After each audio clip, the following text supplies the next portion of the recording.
we don't need a bunch of smooth talking politicians to come along and feed us a bill of goods.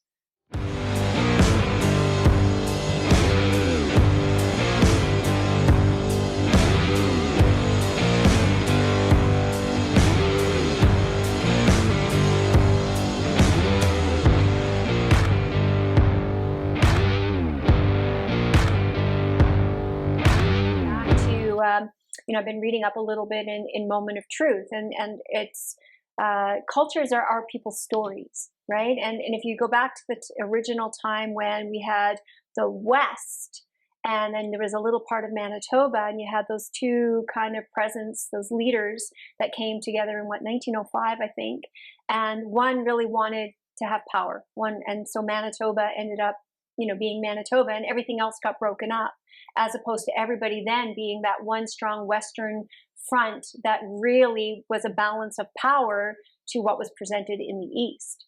So, it's egos play a lot into politics, especially today. I mean, you got career politicians, right? So, when you can eliminate the ego out of it and really focus on putting Alberta and Albertans first, it really becomes an easy decision.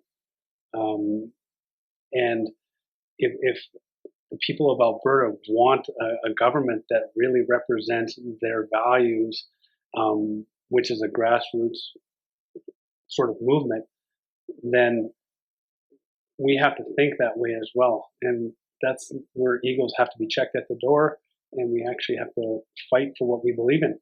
And that was an opportunity for us to say, okay, what do we want? Like I said, the decision was quite simple at that point. Yeah, politicians got us into the mess we're in. So we don't need a bunch of smooth talking politicians to come along and feed us a bill of goods. The people know what needs to happen. They know when things are going desperately wrong. And so someone's got to step up and get this right. And we're going to be working really hard over the next few years to make that happen. So what was some of the successes around the Reform Party? So, I mean, because obviously, the Reform had some success in gaining some real influence and power. And then it joined up forces, and all of a sudden it just seems to dissipate. We lose the Alberta voice, and it becomes more of a blurred vision. So how are we what are some of the things that we need to focus on this time around that, are different, but some of the things also that we need to avoid? Well, with the Reform, we had a saying of the West wants in, but it turns out that the West actually wants out. It turns out that we wanted into something that is a bit of a catastrophic failure at the moment. And when you have the Greater Toronto Area with considerably more members of Parliament than all of Alberta, there's not really any easy way for us to win that game when it comes to playing by the existing rules of Ottawa. We need to try and reel away some of that power from Ottawa, bring it back to Alberta. And so that's one of the great things about Wild Rose Independence Party is we are going to be boldly taking some of the steps that we've seen successfully accomplished in Quebec.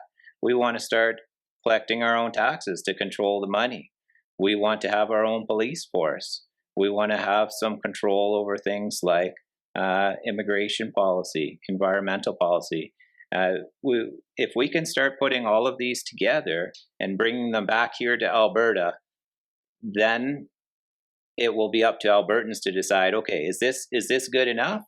And if it isn't, well, we're going to give them a referendum on independence. But when we're just playing by Ottawa's rigged game, that's not going to get us anywhere. Mm-hmm. And I think that's one of my frustrations that I have seen is we keep playing Ottawa's game. So, I mean, like anything, the chips are stacked against us from the get-go, and yet we keep going along with it thinking that something's going to change. So the status quo, something has to change, whether it's separation, more autonomy, or independence, or, as a moment of truth, the book there, Flanagan and, Mintz, they're talking about, they're calling it reconfederation. And each has their pros and cons. So tell me, the Wild Rose, I mean, it's not a separatist party.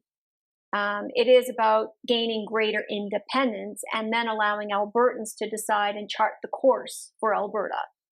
But we talked about this before. What that is establishing the autonomy for Alberta, using the rules of the Constitution to give Alberta the control that we are looking for in order to gain that independence away from Ottawa and control our own destiny. And once that we've established the control over those various areas, then we give the question back to the people and let the people of Alberta decide.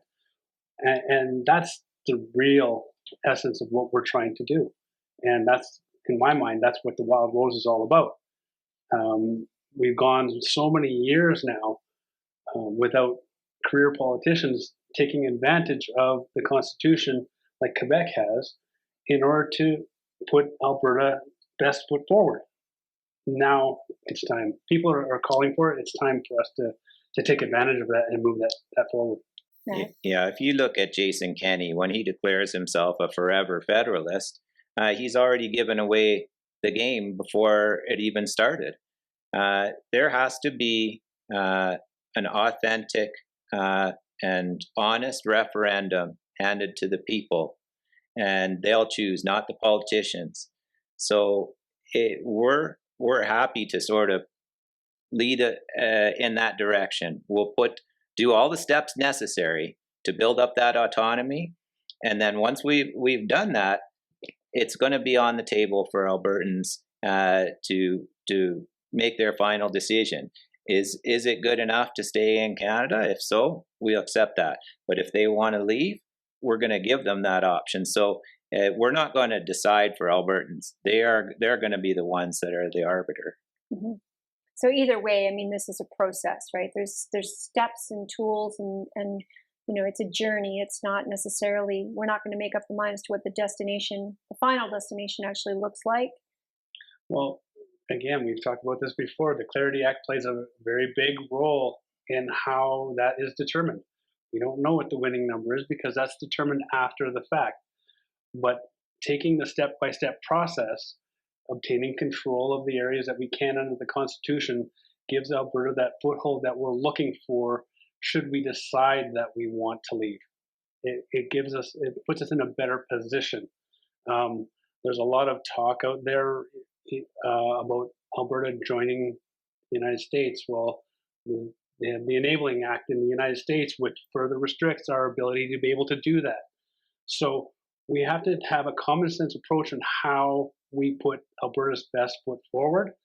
And that is, again, establishing that autonomy through the Constitution and growing that way.